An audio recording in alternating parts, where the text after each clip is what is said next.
In a single night, one African leader forced the world to ask, is today's Christianity about wealth or about the cross?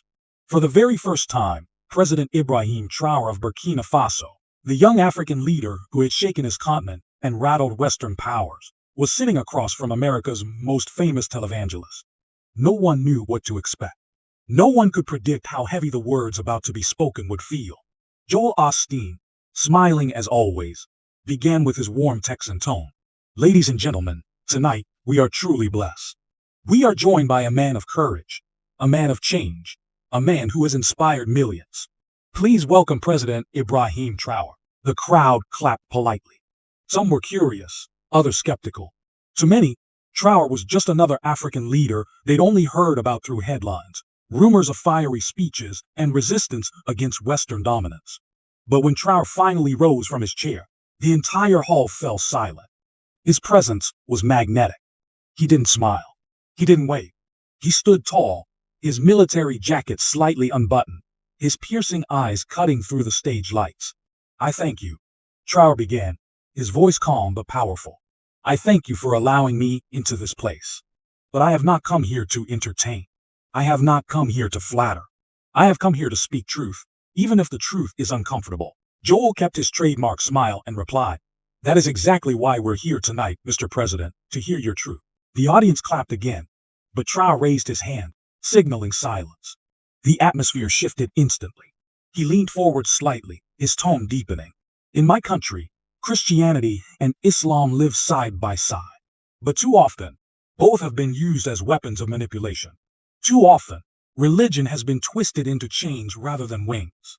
And I will not stand silent when I see leaders of faith, whether in Africa, America, or anywhere else, turning the gospel into a business, turning salvation into something to be sold. The crowd gasped. Joel Osteen's smile faltered for the first time. He tried to interject, but Traoré pressed on. Christianity, at its core, was never meant to be a theater. Jesus Christ did not die for his name to be used to build empires of wealth. He did not suffer on the cross so his message could be reduced to motivational speeches. Christianity is not about comfort. It is about sacrifice. It is not about mansions. It is about humility. It is not about lights and stages. It is about truth and struggle. Murmurs spread through the audience. Some clapped in agreement. Others shook their heads. Joel shifted in his seat, visibly uneasy, but forced himself to respond lightly. Mr. President, we believe in spreading hope. We believe in lifting people up. Surely there's nothing wrong with positivity. Traoré's eyes locked onto him. Hope without truth is deception. Positivity without accountability is poison. You preach to millions, Joel. You preach to people who are broken, hungry, desperate. And instead of giving them the fire of truth, you give them cotton candy. Sweet words, empty promises. Tell me, when was the last time you spoke about justice? When was the last time you condemned the corruption of the powerful? When was the last time you challenged your audience to stand against evil instead of just waiting for blessings? The church fell into a heavy silence. Even the camera seemed to hesitate. Joel took a slow breath, trying to stay calm. I believe in God's goodness, he said softly. I believe people need encouragement, not condemnation. That's what I try to bring. Traoré nodded, but his reply cut sharp. Encouragement without truth is like medicine without the cure. It numbs the pain, but never heals the disease. Christianity was not built on comfort. It was built on blood, sweat, and tears. The early Christians were persecuted, hunted, and killed because they stood for something greater than themselves. Yet today, Christianity has been commercialized into a brand. Preachers fly private jets while children starve. Churches build monuments of gold while the poor sleep on sidewalks outside their doors. Is this the Christianity Christ died for? Or is this a marketplace built in his name? The audience erupted, some clapped wildly, some booed, others whispered in heated tones. Online, social media exploded. Hashtags began trending within minutes. #Traoré speaks, #Joel Storm, #Christianity Truth. Joel raised his hand to calm the noise. Mr. President, I respect your passion, but don't you think you're being too harsh? After all, churches do a lot of good. We help communities. We feed the poor. We bring people together. Traoré's eyes narrowed. And yet the poor remain poor. Injustice remains untouched. Corruption thrives unchecked. Tell me, Joel, how many times have you stood before the rich and told them to change their ways? How many times have you stood before your government and demanded justice for the oppressed? The Bible you preach says, "The love of money is the root of all evil." Yet many who call themselves shepherds bow before money as if it were God himself. That is not Christianity. That is idolatry dressed in holy robes. The tension in the room was electric. Viewers online were glued to their screens, unable to look away. What was supposed to be a friendly talk had turned into one of the most explosive confrontations of faith ever broadcast. Joel, usually unshakable, looked rattled, and Traoré was only just getting started. He began to pace slowly across the stage, his boots echoing loudly on the polished floor. "In Africa," he said, his voice low but burning, "we know suffering. We know hunger. We know what it means to cry out to God with empty stomachs. And I have seen too many preachers arrive with polished shoes, cameras, and promises, only to leave with the people's money while leaving the people in chains. And I tell you tonight, Joel, if Christianity is to mean anything in this century, it must return to truth. It must return to justice. It must return to sacrifice. Otherwise, it is nothing more than theater." The words hung heavy in the air. For a moment, Joel Osteen had no reply. The audience shifted in their seats, some nodding, some frowning, many reaching for their phones to capture the moment. But Traoré wasn't done.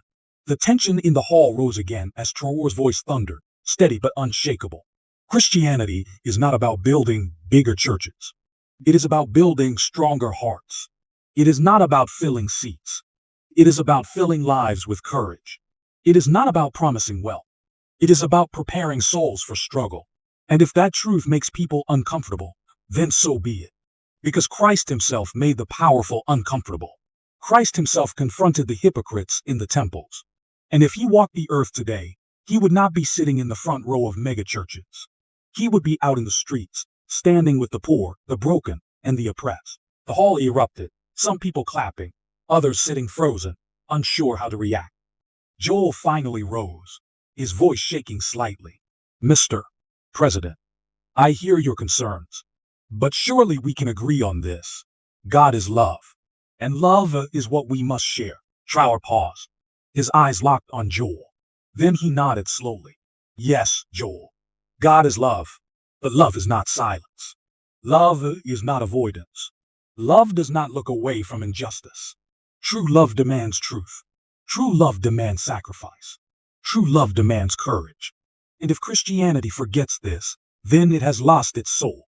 The room exploded in divided applause, some cheering Joel for enduring the storm, others cheering the raw fire of Traoré's words. Social media feeds lit up instantly. Hashtags trended worldwide. #TraorSpeaks, Joe confronted, #Christianity challenged. But Traoré wasn't done. He leaned forward, voice low but sharp. Christianity was never meant to be locked in walls, never meant to be a performance for applause. In Africa, I've seen Christianity used as both a weapon and a healing balm. Too often, it depends on who holds the message. But the faith of Christ was always about liberation, about truth. Yet today it has been dressed in robes of prosperity, stripped of its power, and sold to the highest bidder. The audience shifted uneasily. Joel kept his smile, but the strain was visible. Then Traoré told a story. In Burkina Faso, the poorest farmer will give half his harvest to feed his neighbors, not because he expects more money back, but because love means sacrifice. And yet across the world, I see offerings collected week after week, while the poor inside those churches remain hungry. His voice rose again. "Do you think Christ came to create millionaires? To give men private jets? To make pastors compete for the largest congregation? No. He came to break chains, to lift the downtrodden, to reveal the kingdom of God through justice and mercy.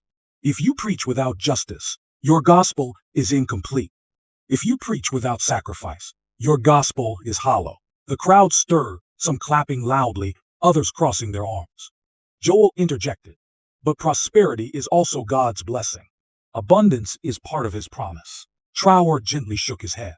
The widow gave her last 2 coins, not for a tenfold return, but because her heart belonged to God. The kingdom is not a marketplace. It is not a transaction. It is a transformation. The words hit like thunder. Even Joel sat silent, his usual confidence dim. Then Traoré's voice softened. Brother, you have millions listening to you. That is not just a gift. It is a responsibility.